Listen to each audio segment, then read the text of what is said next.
enter into a hypnotic state upon the occurrence of specific stimuli, usually involving a cue word or a phrase, and they were trained to remember to forget such things that transpired in this hypnotic state.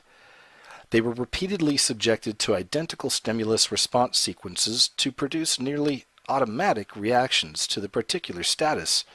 MKUltra veterans Dr. Bernard Diamond, Dr. Martin Orney, and Dr. Joseph Mengele regularly visited the Arco plant, according to Rosenbaum. The special conditioning of Doty and White were intended for the artificial creation of dual German personalities. Rosenbaum, who is Jewish, has maintained a deep friendship with the two despite the seemingly precarious circumstances. The alpha level of monarch programming is regarded as general or regular programming within the base control personality. It's characterized by extremely pronounced memory retention, along with substantially increased physical strength and visual acuity. Alpha programming is accomplished through deliberately subdividing the victim's personality, which in essence causes a left brain, right brain style division, allowing for a programmed union of L and R through neuron pathway stimulation. The beta level of monarch programming is referred to as sexual programming. This programming eliminates all learned moral convictions and stimulates the primitive sexual instincts, devoid of inhibitions. Cat alters may come out at this level.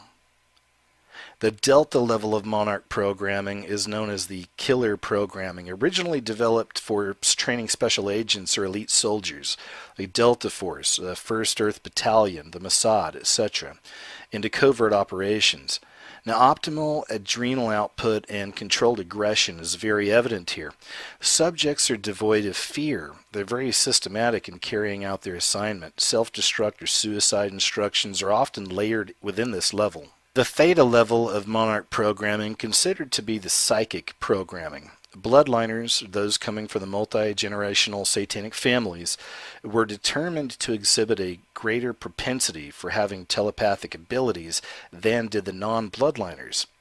Now, due to its evident limitations, however, various forms of electronic mind control systems were developed and introduced, namely biomedical human telemetry devices or brain implants, directed energy lasers using microwaves and or electromagnetics are used here.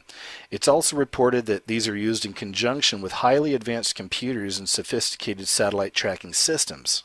The omega level of monarch programming is a self-destruct form of programming. It's also known as code green. The corresponding behaviors include suicidal tendencies and or self-mutilation. This program is generally activated when the victim or survivor begins therapy or interrogation and too much memory is starting to become recovered. The gamma level of monarch programming is another form of system protection. The most incriminating statement to date made by a government official as to the possible existence of Project Monarch was extracted by Anton Chaikin, a writer for the publication The New Federalist.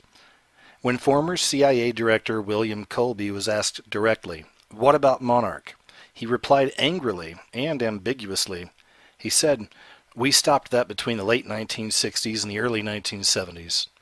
Well, suffice to say that society, in its apparent state of cognitive dissonance, is generally in denial of the overwhelming evidence of this multifarious conspiracy. Numerous victims, survivors of Project Monarch, are in desperate need of help.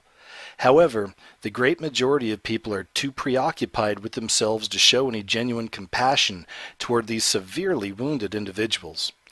Apathy has taken over the minds of the masses who choose to exist within the comforts of this world. Reality has thus become obscured by relativism and selfishness. Although there has been some progress in deprogramming and reintegrating therapies, a much greater problem needs to be rectified. The Holy Bible addresses this problem as the fragmentation of the soul in Ezekiel. A spiritual restoration is what is truly needed. Statistically, the road to recovery for these survivors of unimaginable depravity is a long and tedious one.